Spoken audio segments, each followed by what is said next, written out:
L'actualité internationale en 5 minutes chrono, c'est l'heure de votre flash info sur Al24 News. 103e jour de génocide sioniste à Gaza et un bilan global qui ne cesse de grimper au fil des jours.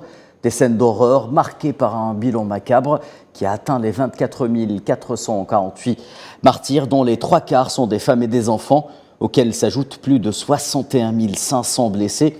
Et ce depuis l'opération déluge El-Aqsa le 7 octobre dernier. Durant les dernières 24 heures, l'entité sioniste a commis au moins 16 massacres contre des familles et des civils palestiniens, des exactions qui ont coûté la vie à 163 martyrs et fait 350 blessés. Les bombardements sionistes se sont concentrés principalement sur Jabalia au nord, Gaza centre, Khan Younes et Rafah au sud de l'enclave palestinienne. Et au moins 27 martyrs palestiniens et plusieurs dizaines de blessés sont à déplorer ce mercredi à Khan Younes, l'actuel épicentre de l'agression sioniste à Gaza. Des bombardements sionistes ont ciblé les abords de l'hôpital Nasser, mais également des carrés d'habitation ainsi que des lieux de refuge. Les forces sionistes ont même procédé à la destruction d'un cimetière dans le quartier de Namsaoui.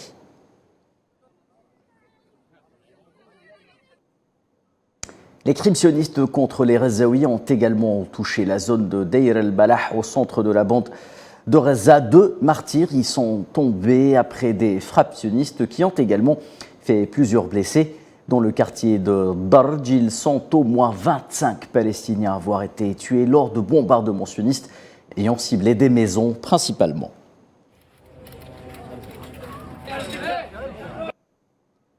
Et alors que le manque de médicaments, notamment pour les patients atteints de maladies chroniques, fait des ravages à Gaza, la résistance palestinienne réussit à imposer un accord sur l'acheminement des aides médicales sous la médiation du Qatar. Des camions transportant des médicaments se seraient positionnés du côté du passage de Rafah en Égypte en prévision d'un accès imminent à Gaza.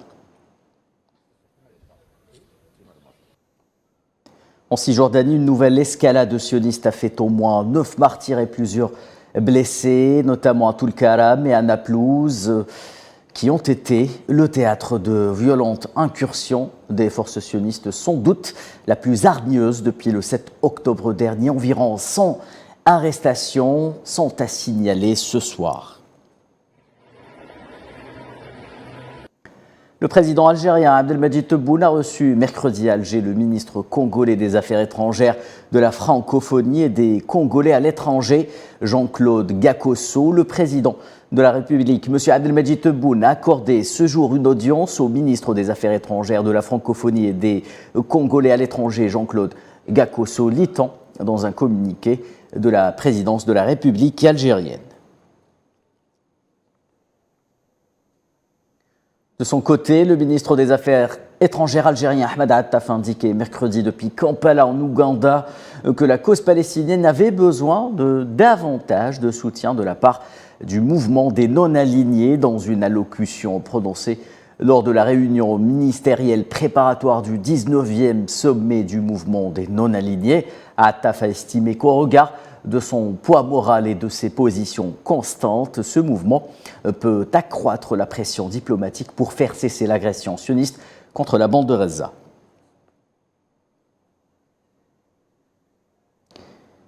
Et autre tribune diplomatique depuis laquelle l'Algérie défend ses positions, celle du Conseil de sécurité, où par le biais de son ambassadeur auprès des Nations Unies, Ammar Benjama, qui a réitéré sa préoccupation quant à l'escalade en mer Rouge, en affirmant sa ferme opposition aux opérations militaires menées actuellement contre le Yémen.